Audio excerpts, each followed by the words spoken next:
सा राज्य में भगवान चैतन्य महाप्रभु के शिष्य के रूप में इस धरती पर आए और भगवान जगन्नाथ जी के निर्देश से भविष्य पुराण ग्रंथ को संशोधित करते हुए भविष्य मालिका पुराण ग्रंथ की रचना की। इस क्रम में उन्होंने 1,85,000 ग्रंथों के समूह की रचना ताड़ के पत्तों में की, जिसको उड़िया भाषा में लिखा गया। इस ग्रंथ में पंच सखाओं ने कलयुग के अंत में धर्म की स्थिति, भगवान श्री कल्कि जी का धरा अवतरण, धर्म स्थापना, मनुष्य समाज का उद्धार और अनंत युग तक की भगवान की लीलाओं का वर्णन विस्तार पूर्वक किया है।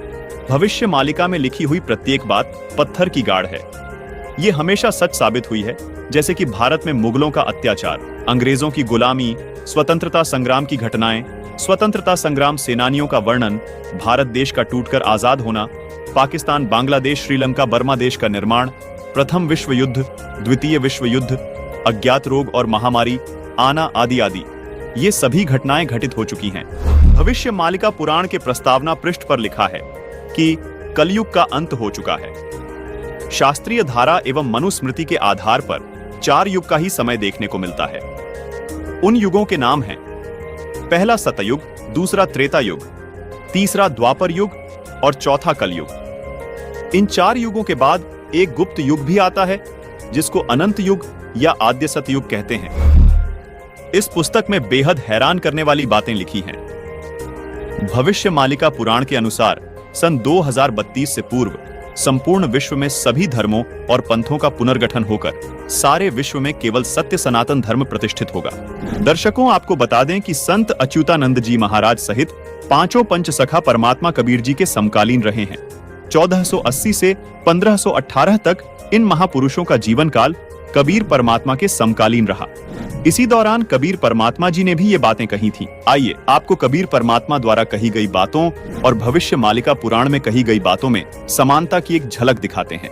कबीर सागर और भविष्य मालिका पुराण दोनों को लगभग 600 वर्ष पहले लिपिबद्ध किया गया था।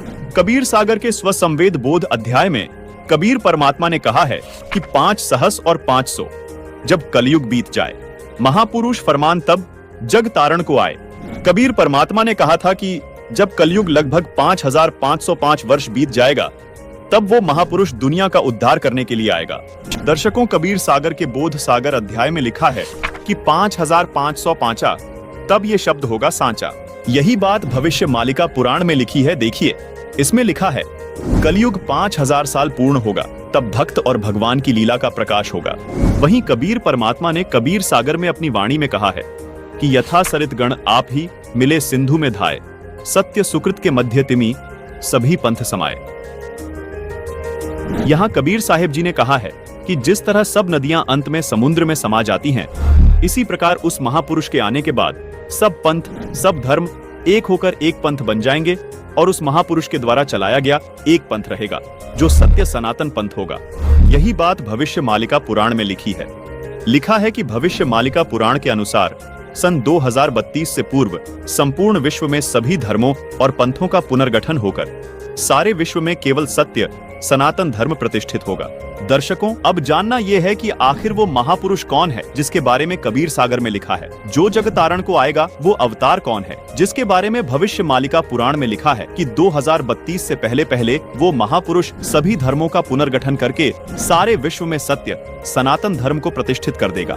दर्शकों, अब आपको कबीर सागर के वो गूढ़ रहस्य दिखाने जा रहे हैं जिन्हें जानकर आप दंग रह जाएंगे। कबीर सागर में लिखी हर बात इसलिए भी बहुत विशेष महत्व रखती है क्योंकि इसमें लिखी प्रत्येक वाणी खुद कबीर परमात्मा द्वारा लिपिबद्ध करवाई गई है। दर्शकों, भविष्य मालिका पुराण में जिस महापुरुष द्वारा सभी धर्मों को एक करके आदि सनातन धर्म को पुनः प्रतिष्ठित होने की बात कही गई है, वो महापुरुष कौन है, उसके आने के समय की जानकारी भी कबीर सागर में लिखी है।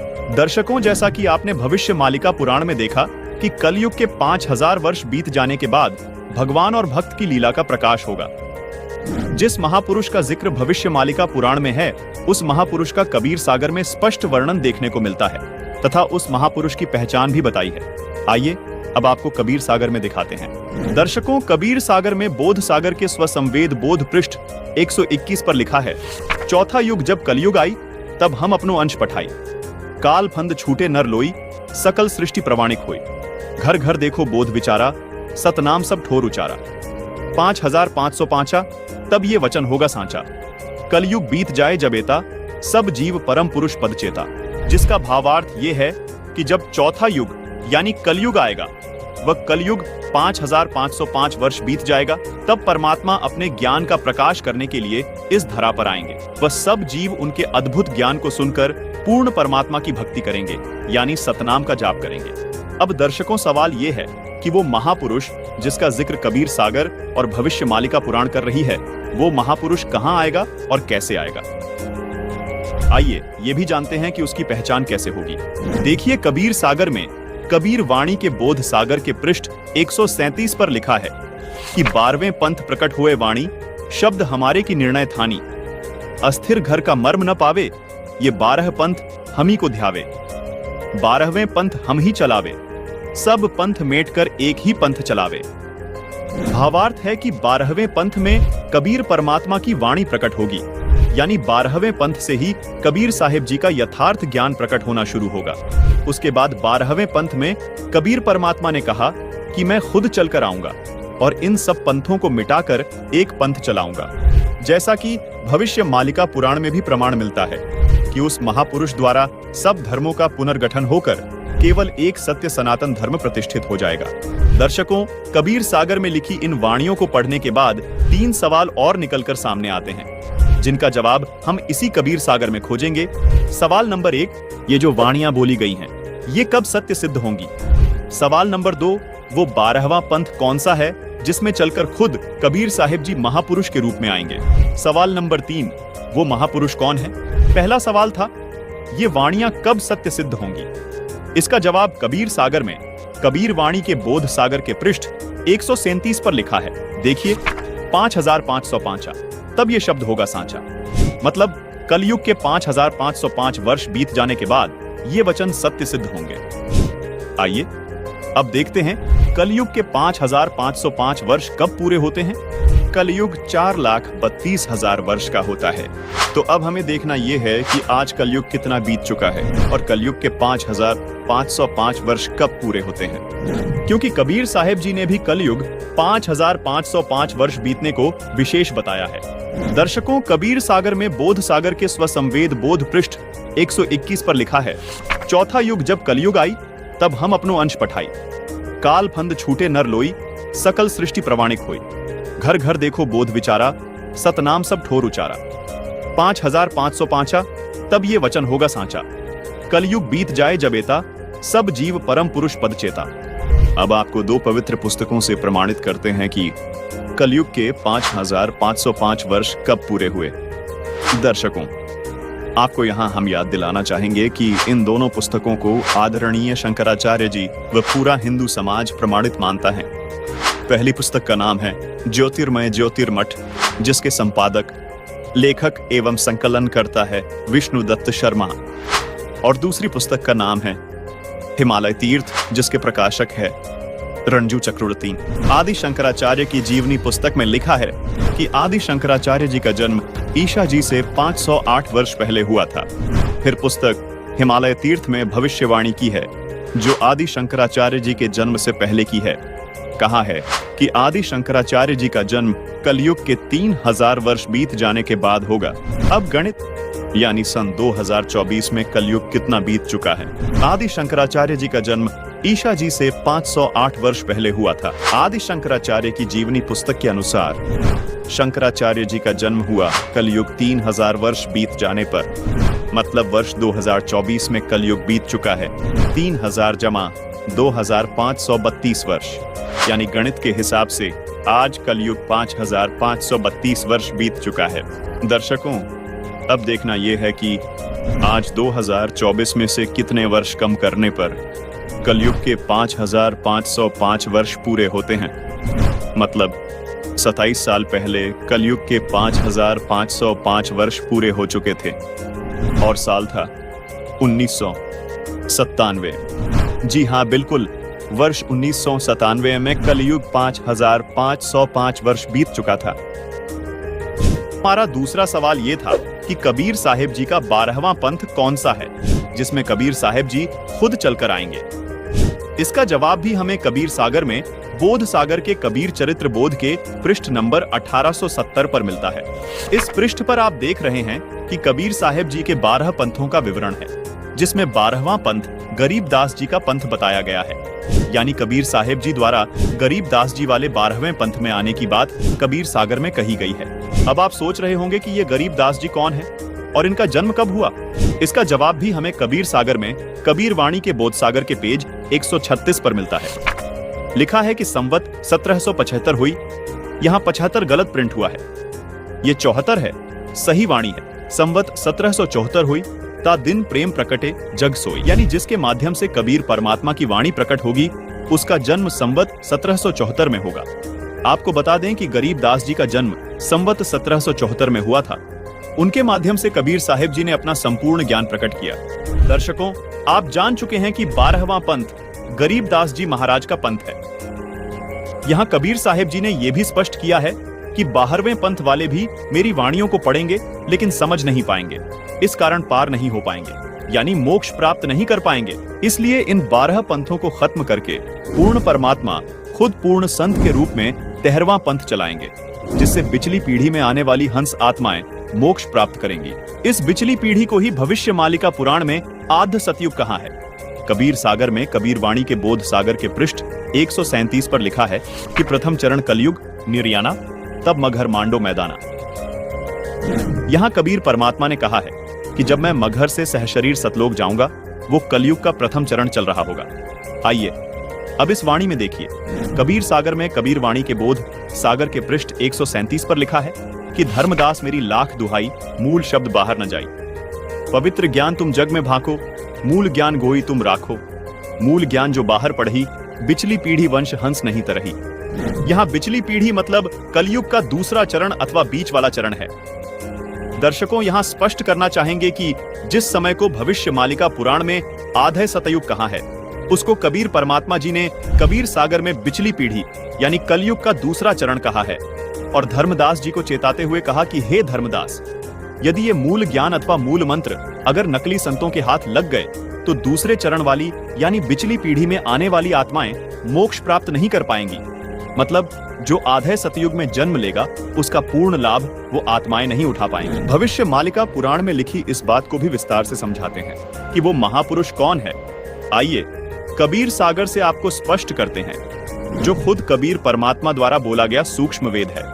देखिए, कबीर सागर में बोध सागर के स्वसम वेद बोध के पेज नंबर 171 पर लिखा है कि 5 सहस और 500 जब कलयुग बीत जाए, महापुरुष फरमान तब जग तारण को आए। हिंदू तुर्क आदिक सबे जेते जीव जहान, सतनाम की साख गही पावे पद निर्वाण।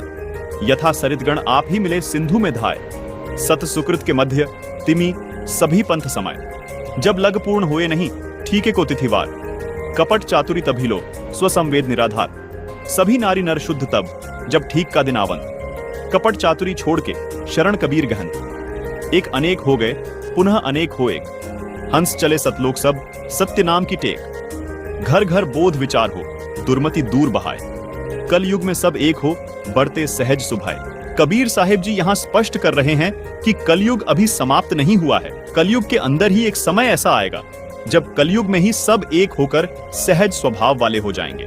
कलयुग में ही सतयुग जैसा माहौल हो जाएगा जो कि हजारों वर्षों तक चलेगा। 2032 तक आदि सनातन धर्म प्रतिष्ठित हो जाएगा और पूरे विश्व में फैल जाएगा। कहां उग्र का शूद्र हो हर सबकी भव भीड़, सो समान सम दृष्टि है समर्थ सत कबीर। भावार्थ है कि जब कलयुग 5505 वर्ष बीत जाएगा तब वो महापुरुष इस धरा पर आएंगे और हिंदू मुस्लिम व सभी धर्म पंथों को एक करेंगे, सब सतनाम का जाप करेंगे और मोक्ष को प्राप्त करेंगे। दुनिया के जितने भी धर्म व पंथ है वो सभी उस महापुरुष के द्वारा चलाए गए 13वें पंथ जो आदि सनातन पंथ होगा उसमें ऐसे मिल जाएंगे जैसे सभी नदियां बड़े समुद्र में मिल जाती हैं। जब वो समय आएगा तब पृथ्वी के सभी मनुष्यों का स्वभाव सहज और शुद्ध हो जाएगा, सबकी बुद्धि निर्मल हो जाएगी, सब पाप करने से डरेंगे, यानी नर नारी कपट चतुराई छोड़कर कबीर परमात्मा की शरण ग्रहण करेंगे। दर्शकों, यहाँ पर हम आपको ये भी बताना चाहेंगे कि कलयुग अभी खत्म नहीं हुआ है। कलयुग अपने समय अनुसार ही समाप्त होगा, जो है 4,32,000 वर्ष। दर्शकों, अब आपको कलयुग के अंतिम चरण यानी जब कलयुग समाप्त होगा उस विषय में बताते हैं। कलयुग के तीसरे चरण यानी कलयुग के अंत में कल की अवतार जन्म लेगा जो राजा हरिश्चंद्र वाली आत्मा ही होगा। उस समय कलयुग की हालत बहुत खराब हो जाएगी। मनुष्य मनुष्य को खाने लगेगा और जिस भी मनुष्य में भक्ति का बीज नहीं होगा उसको कल की अवतार यानी राजा हरिश्चंद्र वाली आत्मा अपनी तलवार से काटकर समाप्त कर देगा और सतयुग की स्थापना करेगा। कल की अवतार सिर्फ उन्हें छोड़ेगा जिनके अंदर भक्ति का बीज होगा यानी भगवान की चाह बाकी होगी। दर्शकों, जैसा कि हम आपको पहले बता चुके हैं कि 1997 में कलयुग के 5505 वर्ष पूरे हो चुके हैं और 1997 में स्वयं कबीर परमात्मा इस धरातल पर आकर संत रामपाल जी महाराज को मिले और उन्हें सार नाम व सार शब्द देने का आदेश दिया। अब आपको ये बात जानकर हैरानी होगी, जिस महापुरुष की बात भविष्य मालिका पुराण और कबीर सागर कर रहे हैं वो महापुरुष कोई और नहीं बल्कि संत रामपाल जी महाराज ही हैं। जो महापुरुष 13वें पंथ का प्रवर्तक होगा वो संत कोई और नहीं बल्कि संत रामपाल जी महाराज ही हैं। संत रामपाल जी महाराज ही वो संत हैं जो सब धर्मों को एक करके आदि सनातन धर्म की स्थापना करेंगे। संत रामपाल जी महाराज ही वो संत हैं जो 31 वर्ष से अपने भक्तों को 3 समय की आरती करवाते हैं। संत रामपाल जी महाराज गरीबदास जी महाराज वाले पंथ से हैं। संत रामपाल जी महाराज जी जो अद्भुत ज्ञान दे रहे हैं उसी से सभी धर्म व पंथ एक होकर आदि सनातन धर्म में प्रवर्तित हो जाएंगे। दर्शकों, हम आपको ये भी बताना चाहेंगे कि संत रामपाल जी महाराज सन 1994 से ही यानी जब से संत रामपाल जी को अपने गुरुदेव से नाम दीक्षा देने का आदेश हुआ है तब से ही संत रामपाल जी 3 समय की संध्या आरती करते व करवाते हैं जो मनुष्य के मोक्ष में सहयोगी है। दर्शकों, ऋग्वेद में भी प्रमाण है कि जो पूर्ण संत आएगा वो 3 समय की संध्या आरती करने को देगा। आइए आपको ऋग्वेद में प्रमाण दिखाते हैं। ये है ऋग्वेद मंडल 8 सूक्त 1 मंत्र 29, जिसमें साफ साफ लिखा है कि पूर्ण संत 3 समय की संध्या सुबह, दोपहर और रात्रि तीनों संध्या में परमात्मा की स्तुति करवाएगा। दर्शकों, इससे सिद्ध होता है कि संत रामपाल जी महाराज ही पूर्ण संत है जो विश्व का कल्याण करेंगे और इस बात की वेद भी गवाही देते हैं। संत रामपाल जी महाराज का नारा है कि जीव हमारी जाति है, मानव धर्म हमारा, हिंदू मुस्लिम सिख ईसाई धर्म नहीं कोई न्यारा। संत रामपाल जी महाराज एकमात्र ऐसे संत हैं जिनके पास वास्तविक सत नाम है जो कि उन्होंने गरीबदास जी द्वारा रचित अमर ग्रंथ सूक्ष्म वेद से प्रमाणित करके दिखाया है। दर्शकों, अब आपको ये बताते हैं कि क्यों सभी धर्म व सभी पंथ संत रामपाल जी महाराज द्वारा चलाए गए आदि सनातन पंथ में मिल जाएंगे। गीता अध्याय 17 श्लोक 23 में बताया गया है कि पूर्ण परमात्मा को पाने का ओम तत्सत मंत्र है जो सांकेतिक है। सामवेद संख्या नंबर 822 में भी यही कहा गया है कि उस परमात्मा को पाने का भी त्रितस्य नाम है, यानी 3 नाम का मंत्र है जो सांकेतिक है। दर्शकों, अब आपको पवित्र कुरान शरीफ का एक ऐसा भेद बताते हैं जिसे जानकर आप हैरान रह जाएंगे। पवित्र कुरान शरीफ में 2 आयत ऐसी हैं जिनके बारे में सभी अनुवादक स्वयं कहते हैं कि इन 2 आयतों का अर्थ स्वयं खुदा ही जानता है। वो 2 आयत कौन सी हैं? आइए दिखाते हैं। दर्शकों, ये है पवित्र कुरान शरीफ की सूरह अश सूरा 42 की आयत नंबर 1 और 2, जिसमें आप देख रहे हैं कि जिसमें एन सीन काफ अक्षरों का अर्थ नहीं किया गया है। आइए इसे विस्तार से समझाते हैं। एन अरबी भाषा की वर्णमाला का अक्षर है जो देवनागरी यानी हिंदी वर्णमाला का अ अक्षर है। सीन अरबी भाषा की वर्णमाला का अक्षर है जो देवनागरी हिंदी भाषा का स अक्षर है। इसी तरह काफ भी अरबी वर्णमाला का अक्षर है जो देवनागरी हिंदी वर्णमाला का क अक्षर है। दर्शकों, यहाँ रहस्य की बात यह है कि जो गीता अध्याय 17 श्लोक 23 में परम अक्षर ब्रह्म यानी पूर्ण परमात्मा को पाने के जो ओम तत् सत मंत्र बताए हैं उनके वास्तविक मंत्र के प्रथम अक्षर का संकेत है। जैसे ओम का पहला अक्षर अ है, कुरान शरीफ में इसी ओम को एन कहा है, यानी यह एन अक्षर ओम का कोड वर्ड है। इसी प्रकार जो तत् नाम है उसका वास्तविक मंत्र सोहम है, जिसको कुरान शरीफ में सीन कहा गया है, यानी स अक्षर सोहम शब्द का प्रथम अक्षर है जो कुरान शरीफ में लिखे सीन अक्षर का कोड वर्ड है। इसी प्रकार कुरान शरीफ में बताया गया काफ मंत्र गीता में बताए गए तीसरे सत मंत्र के वास्तविक मंत्र का पहला अक्षर है जो कोड वर्ड है। इसका खुलासा यहाँ नहीं किया जा सकता, ये केवल संत रामपाल जी महाराज ही बताएंगे। दर्शकों, यदि आपको मोक्ष कराना है तो धर्म व पंथ की सीमाओं से ऊपर उठकर एक होना पड़ेगा। इस 3 नाम के मंत्र का जाप करना होगा। सूरत फुरकान 25 आयत 59 में कहा है कि जिस परमात्मा ने 6 दिन में सृष्टि की रचना की और 7वें दिन तख्त पर जा विराजा, वह स्वयं कबीर परमात्मा है। उसकी खबर किसी बाखबर यानी कि तत्वदर्शी संत से पूछो।